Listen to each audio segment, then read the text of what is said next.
Welcome back to our special coverage on Phoenix 14 News. We have Monica Yantosh again at Scott Plaza. And Monica, what is it like as we're moving into the evening now? Thanks, David.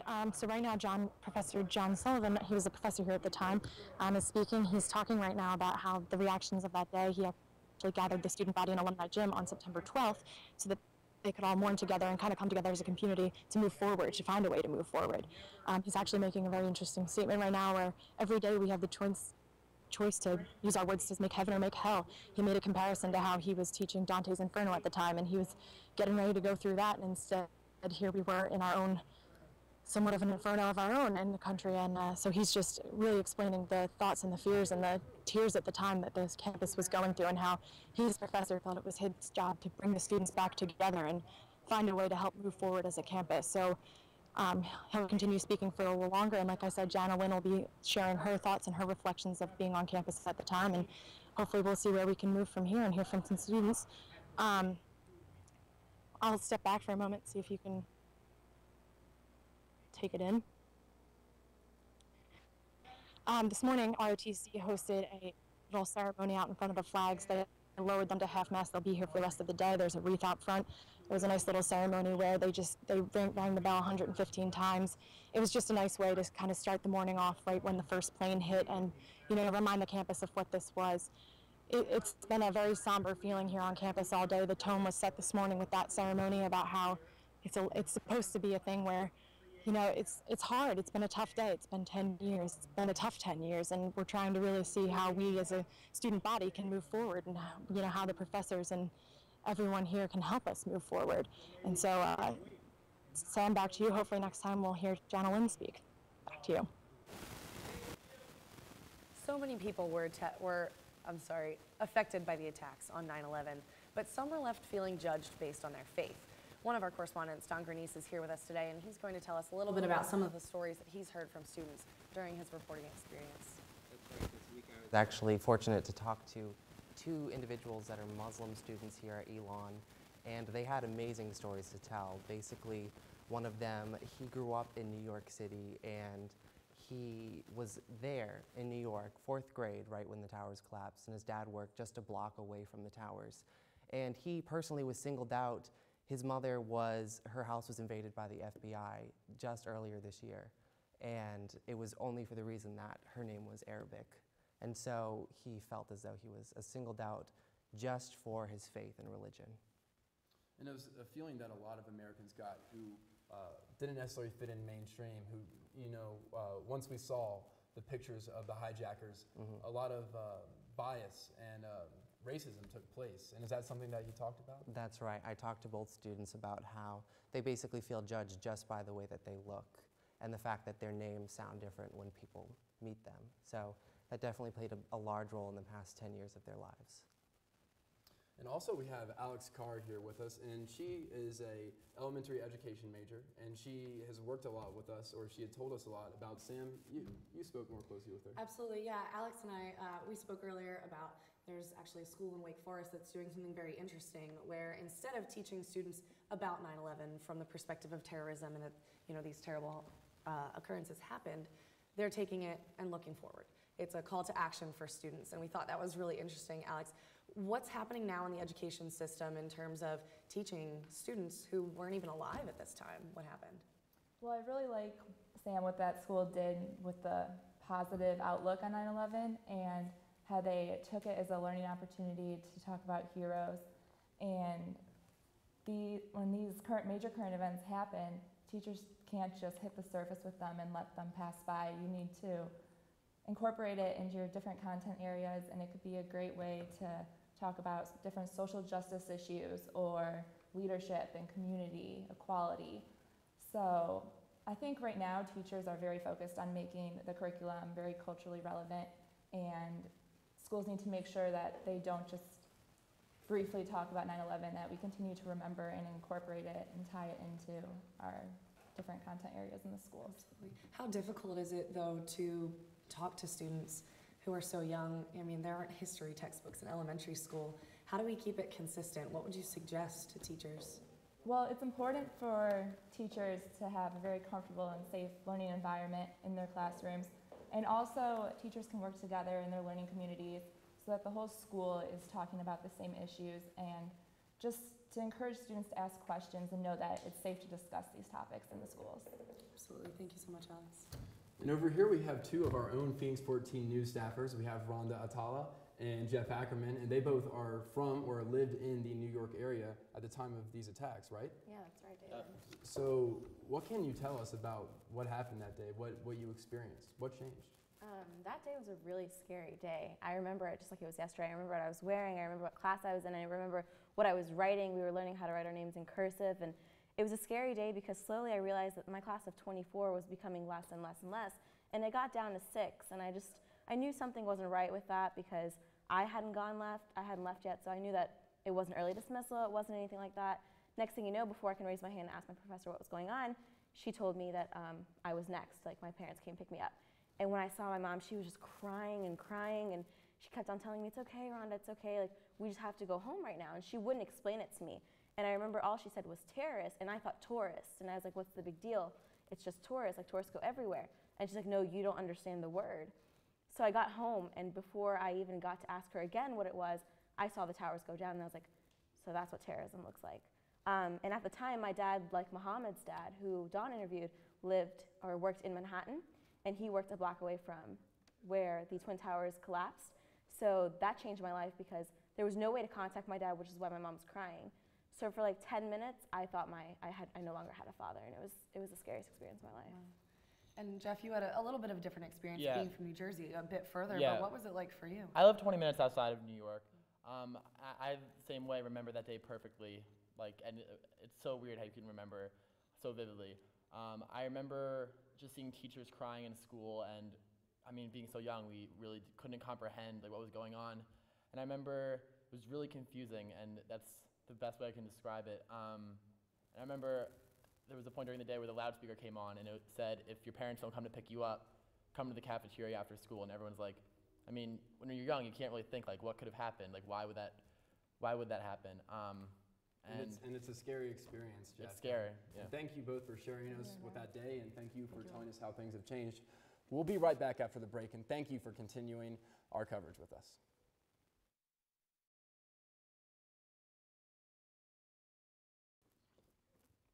Welcome back to our 9/11 coverage. We're going to check in again with Monica Yantosh on Scott Plaza. Monica, what's going on down there? What are they talking about? Thanks, Sam. Here's what's going on. Right now, Janelyn Patterson is speaking. She's the Dean of Student Life. Now, back on September 11th, actually a freshman here at the time, his father was killed in the Pentagon. And so Janelyn is sharing her thoughts and reflections, and actually a letter from the student on his journey since then. Janelyn spent a little bit of time with him, helping him, get his things together and figure out where he was going to go on that day. And so right now, she's just sharing a lot of his reflection. It seems like he wrote a letter in. It's about the past 10 years and how he's come to terms with it and how he's moved forward. Earlier, Professor Sullivan spoke a lot about the art of peace and the art of war and what it means for us to bring the two together and really become a university that teaches peace studies, not in just any specific concentration, but all over the campus. Every single major needs to have some kind of peace study and really discuss, how to be a peaceful nation and how to be a peaceful people and how to work with people to prevent these things from happening in the future. And he spoke about how it's important to contain these conflicts when they first start, when they're first small. He had an interesting reflection on where he's come from since then and how he's he was here on this campus and coming back to that day and coming back here to reflect on it. And so right now, Janelyn is finishing up the letter from the student, and soon we'll hopefully have some open mics, some discussion from the students and them sharing their thoughts and reflections. Back to you, David. Most students at Elon were only in elementary school when 9/11 happened, and the cost was difficult for many of them to comprehend. 3,000 dead in New York City, Washington, D.C., and Shanksville, Pennsylvania. The students we brought together talked about how their understanding of those events has changed as they've matured. How often do each of you think about So then I'll do C4, I guess. Go We're for just it. switching everything.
Many remember where they were and what they were doing during that day. As we saw earlier in our panel, for most Elon students, that was in a classroom. Students from the New York area remember the confusion of the day and how hard it was to maintain normalcy in the time of crisis. I was, I think, 4 or 5. 3 or 4. I think I was like 2. The students at Franklin Academy don't have their own memories of the 9/11 attacks, but they're coming into a world shaped by them. What 9/11 means here is a day off from classes, but not from learning. Friday's lesson? Heroism. I mean, there's just so many amazing stories of heroism where these people they give their lives for others. If we talk about it in class, I don't think that students are going to get as excited about it as they would if we all talked about it as like a whole. Welcome to the 3rd annual Heroes Day. Instead of teachers talking about terrorism, these students create their own programs to teach each other what it means to be heroic. Courage, selflessness, being strong-willed and determined. We're doing uncommon and common. Yeah. It doesn't matter if you're a police officer or a firefighter. It's just if you're caring and you're not selfish and you care, like you're wise and bold and you can help people. Now that they know how to be an everyday hero, they each release a balloon honoring a hero in their own lives. My dad, my mom. I like the heroism, and I've learned how to be a hero, and hopefully I could be a hero one day.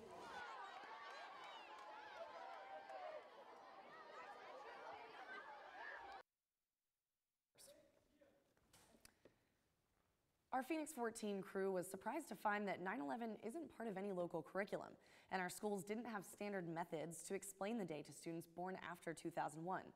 No assemblies or organized events like Franklin Academy had. Well, one of our educators was in New York City when it happened. School of Communications career counselor Ross Wade was there in 2001. He stepped off the subway on his way to work when he witnessed the events of that morning. I think New Yorkers are still, it's still very sad because they lost people that they love. Many people lost jobs, but I think along with that sadness comes a feeling of pride because they survived it and it's 10 years later and they're still in New York and they're still doing their day-to-day lives. And of course, resilience. And there's another package. Do we have David's other? The 10th anniversary is a time to remember but also to look forward, and while the events of that day are painful for all Americans, those who were there, who saw the effects immediately, have a unique insight about how our country was transformed on that day. They also want to see the memory of that day continue to strengthen our country.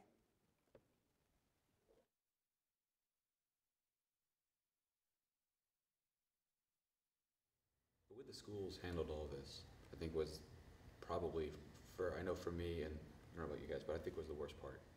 When we were in school, our teachers didn't tell us about 9/11 because they didn't want everyone to freak out and get worried about their parents.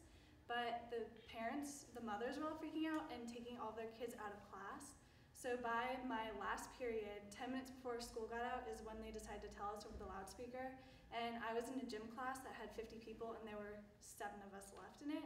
And so just being in school and having everyone disappearing and not knowing why, it was more just the unknown terror of what happened. And then when they finally did tell us, and all the teachers were crying, it was just kind of being bewildered because once again, we were only 11 years old.